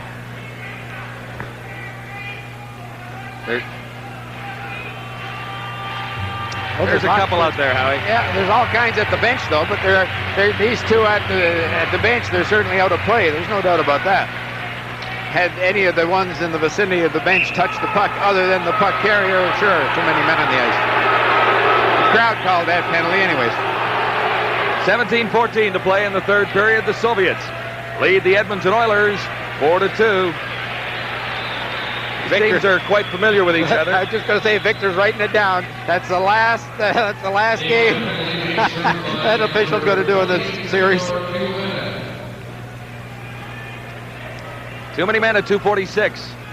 Oilers power play. Gretzky, Curry, Anderson with Huddy and Coffey at the blue line. Anderson pushed off the puck by Fedosov. See, that Fedosov knew his teammate was coming. All he did is held Anderson against the boards and pushed the puck out for his teammate to come and pick it up. They have good communications. Huddy lost it to Krutov. Gretzky reclaimed it. Here's Paul Coffey. Coffey to the line. Went to the open side with a weak pass. Soviets start right back. Makarov, 24. Moog the save. It was likely wide of the target. Moog held on anyway. Well, again, Coffey did what he does best up through center ice, and then he got to the blue line, and he quit skating. He's got to go all the way. The fancy passes, the guys coming late, the Soviets have got them copper fast. They pick up the late-coming man time after time after time. Once in a while they miss. They're only human. But there's nobody open. You've got to beat somebody in order to create that open man. Coffey didn't beat anybody. Oilers on the power play, tipped dangerously out in front and claimed by Makarov for the Soviets, as the Oilers have difficulty getting this power play in motion. Now skate. That's it, go. Coffey for Anderson. Anderson dumps it in. Coffey pinching in. Comes up with it for the Oilers. Coffey over the open man. Shot blocked by Fedosov. Huddy shot that time. Gretzky behind the net to the side of the net. This is Yari Curry for Edmonton. Back to the line. No one there. 57 seconds left in the Oiler manpower advantage. Coffey has it poked off his stick. Anderson working along the boards against Gamayev. 18. Makarov for the Soviets against Gretzky. Fedosov now. And back for Fedosov. Vasiliev, 23, has it taken away by Gretzky. Gretzky going in. Tried to backhand it out in front for Curry. It didn't work. Lowe kept it in at the line. Shot right on. Not a difficult save. Came through a crowd, though. I thought he had to be very, very alert to make that save. Here's Gretzky. Let it go. Across two lines, so Gretzky let it go into the Soviet zone.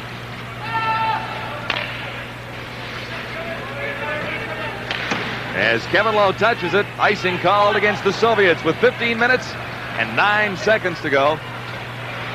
Sorry, no icing called. McClellan.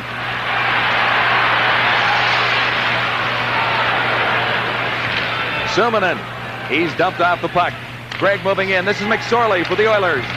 Tipped out in front. The save by Malinkov. Wasn't difficult that time. Soviets across their line. Back to full strength. Randy Gregg for Paul Coffey. Coffey into the corner and couldn't do anything with it at all. Soviets start back. This is Drozdetsky. Ahead for Shepelev. Good opportunity. There he did what we talked about earlier, just made that one move, inside, outside, take it as far away from the body as you can and shoot it, and he hit the post. If it was on, it was in. Soviets pinching in, out in front. McTavish made the good defensive play for the Oilers. This is Shepelev now, 27. Had it taken away by McTavish. Huddy moves in. Oilers led by Napier. McTavish couldn't get it at the side of the net. And Shepelev for the Soviets starts back down the left side. This is Shepelev with help. Falls as he crosses the line. And that's McTavish. Discretion was the better part of valor there. I'll tell you, Kevin Lowe had them all lined up, and he did a quarterback sneak. Mark Napier banked it off out in front.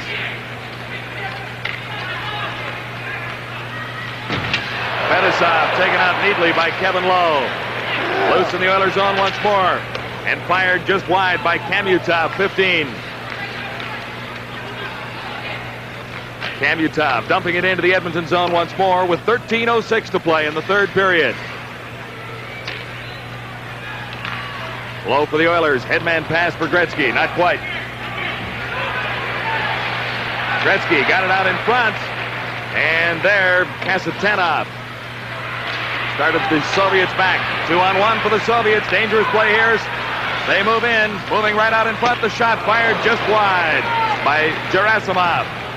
The 2-on-1 played almost perfectly until the shot was taken. Fetisov clears it in. Moog sets it up. They're doing a pretty good job on Gretzky. Now it comes loose for Gretzky. Takes the pass from Anderson. Gretzky moving in, takes the shot. Couldn't get much on it. Cleared out in front. The shot fired just wide by Jackson. 29 for the Oilers. And there's a penalty called by Kerry Fraser. 4-2. The Soviets leading the Edmonton Oilers. 12 minutes, 16 seconds to play in the third period. Tempo's getting a little high as Kasatanov goes off for 2 minutes. The Oilers go to the power play. There's the left elbow sliding in. So the Oilers with a power play. Have McClellan out there at center. He wins the draw back for Coffey. Coffey moving in. Paul Coffey, number 7 with the puck. Had it roll off his stick. Babinov. But the Soviets claimed it but couldn't get it out. Oilers on the power play. It's kept in by Suominen. This is McClellan with Coffey. Coffey the shot. And the net off its moorings. No goal. The red light did not go on as the Oilers moved in and had a pretty good scoring opportunity, but Malinka made the save.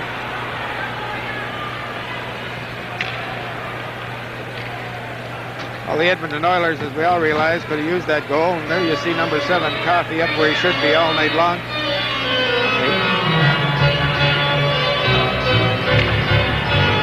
I'm not sure. Let's see that again. There's the save. He goes down. That's off. There's Coffey putting it in. Yep. Yeah. Good call. No goal. Well, that fellow you're looking at has had a miserable night both with his legs and with the stick. He's time and time again had the puck and moved it from his forehand to his backhand and lost it and lost it and lost it and constantly got his team in trouble on offense and just been horrible behind the blue line as well. Oilers continue on the power play for another minute 39 seconds with a face-off in the Soviet zone. Coffey is at the point. Gretzky has the other point. And the Oilers are trying Suominen, McSorley, and McClellan as the forward front. Now Gretzky moves in to take the face-off. As they should do. As we've said halfway through this game, that's been head and shoulders their best line, skill-wise and work-wise and productive-wise. Oops. McClellan couldn't control it from the face-off out in front. It is kept in at the line by Suominen. This is Gretzky behind the Soviet goal. Cleared it right out in front. Neatly done. Suominen set it up. There's the shot. It ricochets wide. The shot from Paul Coffey. Here's McSorley. Has Coffey wide open. And Gretzky out in front of the net, too, as the Soviets have 2 players along the boards.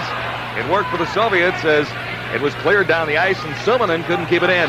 See how they flood the zone? They had all 4 red shirts in the third of the ice, and there were 2 Edmonton Oilers home free in the slot. They never did get the puck. Here's Gretzky. Good chance here. Oh, brilliant save by McLeanoff.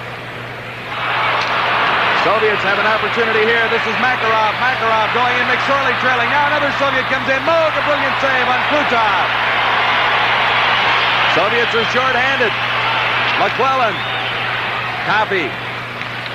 Back for McClellan. McClellan running out of gas. Suminen backpedals along with Yari Curry. And this is Krutov with a puck for the Soviets. Whoops! Moog lost his balance. That one ricocheted out in front. Could have been dangerous. Had the Soviets not been playing short-handed and playing back a little bit. Kamutov, 15, got it out in front. Now Anderson and Gretzky. This is Gretzky. Missed the back pass for Anderson. Here's Curry. But that Oiler was trapped offside as Curry had to circle back. Curry got it to the line and fired it in. Soviets kill off the penalty and are back to full strength as Moog bounces it off the boards. Comes to Gretzky and to Anderson. Anderson with Gretzky. Gretzky for Curry. And Curry couldn't get to it. Kasatanov, number 6, made a good play for the Soviets. Well, I've said a half a dozen times, they're just so good and being drilled. I guess someone's done their homework on this Edmonton Oilers club. Pick up the last man, and it's usually Coffey or it's usually Curry, and all night long they've been picked up and picked up well. So chances at both ends, but the score remains 4-2. Central Red Army leading the Edmonton Oilers. Gretzky has a great scoring chance here, but watch Malinkov. He winds up, but look how he didn't back up. See how high he was? He's been watching up the other end. He went down a little early on it, but was able to get his hand up as it was going into the top left-hand corner. But he was out high as Andy Moog has been high and playing brilliantly all night long. 9 minutes, 39 seconds left in the third period. The Oilers down by 2. Napier, good pass. McTavish has Hunter on the other side. Hunter couldn't get the shot away. Defensively, number 3, Starikov for the Soviets. McTavish had to hang him onto the puck there. There's no way in the world. He had to have the defenseman come with him. It was a 2-on-1 break, and he just went wide and threw the puck across to Hunter, and the defenseman made one move, and he was over there covering him. McTavish had to go wide, had to try to beat the guy, had to draw him to him, and then give it. He didn't come to him, go in and put the doggone thing in the net. I think these guys are not used to a game with this high a pace. And I'll tell you something, the fellow you're looking at there has never had so much ice time as he's getting tonight. 99% of the time it's Gretzky's line and Gretzky with another line and then Messier's line, and you're in trouble. But not tonight. They've handled the big guns extremely well. McTavish at center gets the drawback for Jackson. He fired it wide. Big shot, big drive. Randy Gregg moves in to keep it in the Soviet zone. Not for long. This is Jackson in a race. Gamayev beat him to it. Gamayev cleared it out in front. Vasiliev couldn't come up with it. Now Napier leads the Oiler attack.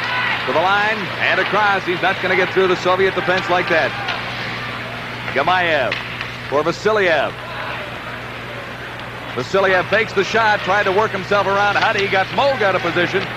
The Oilers recover and regroup. Huddy, pass on the right side. Hunter slipped it through. Now Hunter kicks it across the line. Soviets dump it right out. Coffey leaving it for Huddy. 8 minutes, 30 seconds to play. Third period. 4-2 Soviets leading the Edmonton Oilers. McTavish back for Huddy. Huddy lifts one in there, and it was easily handled by Malinkov. For the face-off in the Soviet zone. Well, lots ahead on the Sports Network TSN. The NBA continues on Friday, January 3rd, 8 o'clock Eastern. Milwaukee Bucks, Washington Bullets. All on the Sports Network. Lots of hockey coming up as we move with this series to Calgary in 2 days. Sunday night, the Moscow Dynamo and the Calgary Flames at 8 o'clock Eastern Time, live from the Saddle Dome in Calgary. McClellan working along the boards. It comes out to Coffey, who dumps it back in for McClellan. Fetisov can't hold it. McSorley back, cleared out in front. Good chance for the Oilers. But it was Suminen who couldn't quite tip it and gain control. Now Makarov starts back. Makarov, one man and a goalie to beat, drops it back. Krutov scores. Oh. That's how it's done. The You'll not see it any nicer than that, folks. Even coming out of their own end. I think it was Makarov finally put it in. But just watch this. They'll draw a player to him, cut to the middle. There's the drop pass. Now he'll go wide and lay it right across. Oh, just beautiful. And it was just a nice teed-up shot, an effortless shot. Coming out, there's the key. Here, it's a one-on-nobody. Okay, or one-on-one. Now it's a two-on-one. Now it's a three-on-two, and that third guy is just home free. They have unbelievable mobility, good puck handling, and they know what they're doing on offense. Gorgeous goal, gorgeous. Krutov gives the Soviets a 5-2 lead, seemingly insurmountable with 7 minutes and 37 seconds to play. The Oilers have not been at their best. I suppose we should mention a couple of Oilers who are missing action. Players like Mark Messier, Mike Krushelnyski, Issa Tikkanen. The first two players are big parts of this Edmonton Oilers team. Glenn Anderson, Wayne Gretzky, Gary Curry. They're missing action too tonight. Coffey is shot though. Malinov made the save.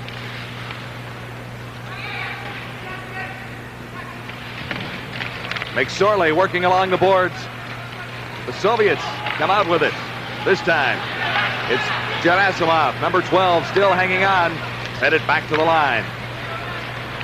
Gerasimov now to the Oiler line, and across, got by McSorley, couldn't get by Charlie Huddy. 5-2, the Soviets lead the Edmonton Oilers. The Central Red Army team, number 1 in the Soviet Union.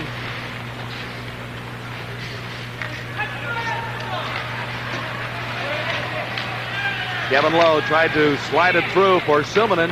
It didn't work. Soviets quickly to the attack once more. Falling as he crossed the line. Bykov. Here comes Curry. He's got Gretzky. Takes the shot. Malinkov, the save. Vogelin can't keep it in as the Soviets gulp it all the way down.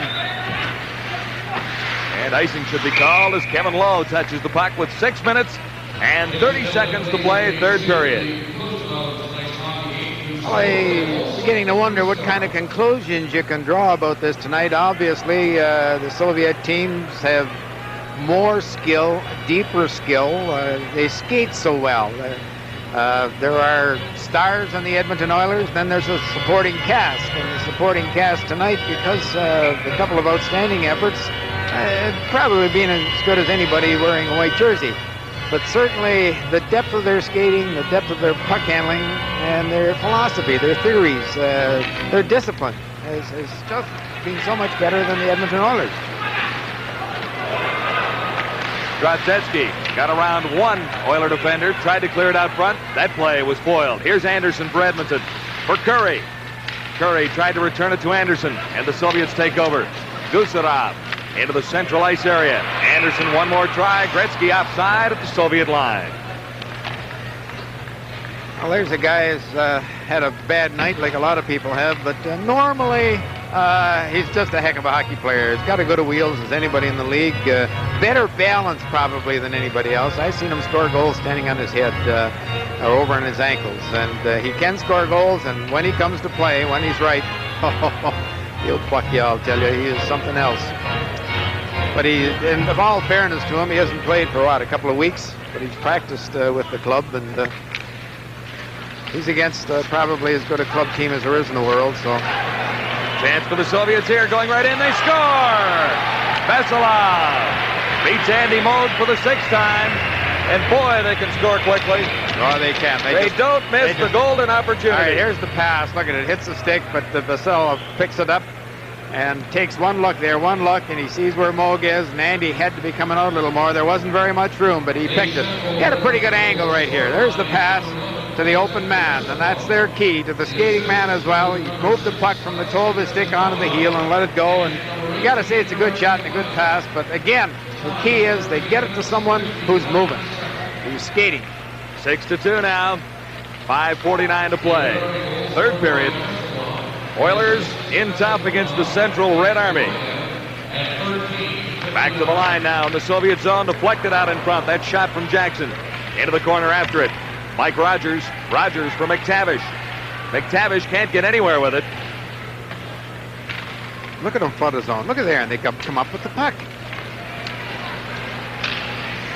And the Soviets to the Oiler line once more. Vasiliev. And it's offside as Vasiliev just a stride ahead. Kasatonov was offside. The NHL Soviet Series 85 continues on the Sports Network, TSN. Plans Coliseum in Edmonton, Alberta. The Edmonton Oilers in difficulty, to say the least, against Central Red Army of the Soviet Union. 6-2 now with just over 5 minutes to play in the third period. Coffey trying to get the Oilers out of their zone. McSorley takes the pass on the right side and just dumps it in.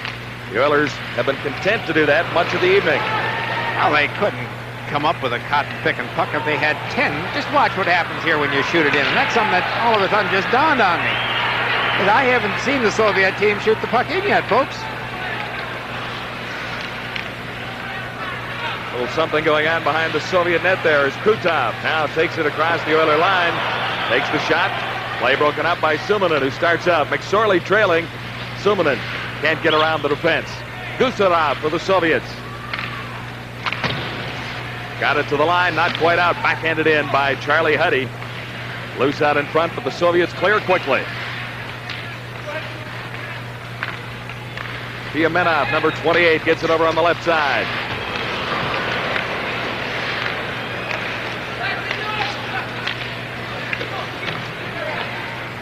At the Oiler line and across. Gusarov finally lost it. Kevin Lowe claimed it. This is Curry. He's got Gretzky out there. The pass just failed to materialize as far as the Oilers were concerned. Part of the story tonight, Howie, the Oiler passing game has just been off a little bit, hasn't it? That's right. There's absolutely no doubt about that at all. I've not seen the Oilers handle the puck. There's Gretzky out in front, tried the backhand. Anderson picked up the rebound. 6-3, but there's a long way to come back for the Edmonton Oilers. Gretzky, that patented move out in front. Anderson had the rebound and beat Malinov. Well, Malinov will make a great save here in Gretzky, but he's down again. And now look at Anderson. Anderson cuts across. He has one skate on the ice, does a pivot. Now Gretzky hangs on, comes out in front. There's the backhand, and Malinov makes the save. Anderson outfought his check, picked up the puck, and like I've seen him do so many times in this building and all over the league, do a fancy spinorama or on one skate and put the puck in the net. He's got, as I said often, very often tonight, his balance on skates is amazing. 6-3 now. 3:35 to play. But his effort tonight, his physical effort and his skill effort hasn't been close to his normal performance. Oilers moving in with a little more enthusiasm now. McTavish has difficulties behind the net. Napier can't get to it. And here come the Soviets once more. A long pass on the right side. Gerasimov.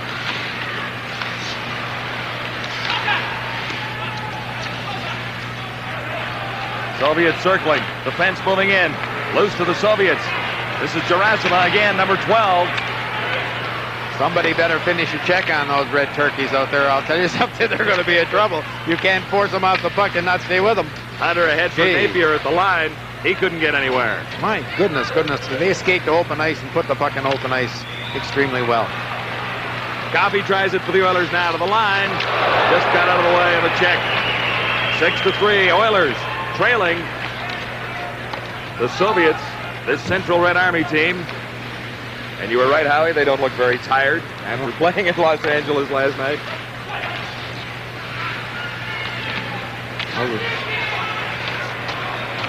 Drozdetsky left it there for Shepelev, 27. Soviets clear it to the line. It goes all the way down. Malinkov out to set it up. Plays it ahead on the right side. It is now back for Babinov, number 4. Good check from McClellan. Zubin. And Shepelev now, 27. McSorley for the Oilers, for Gretzky.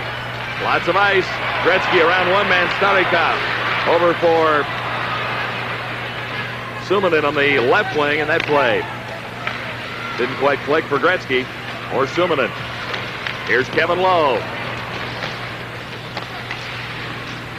Lowe tried to feed it through for Curry. That not quite. Vogelin banking it off the boards for Gretzky. Gretzky trying to feed it through for Anderson. Soviets right back. Vasiliev, number 23, checked at the Edmonton line by Curry. Now 1:17 to play, third period. Vasiliev couldn't take the pass, but Gamayev carried it in. Gamayev paid the price. Jackson took him out solidly into the boards.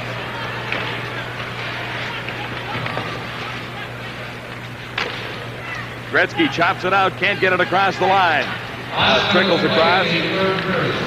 Vasilov, number 11. Soviets back to the Oiler line and working in the shot. Moog the save. That time on Gamayev, number 18. Here's Gretzky.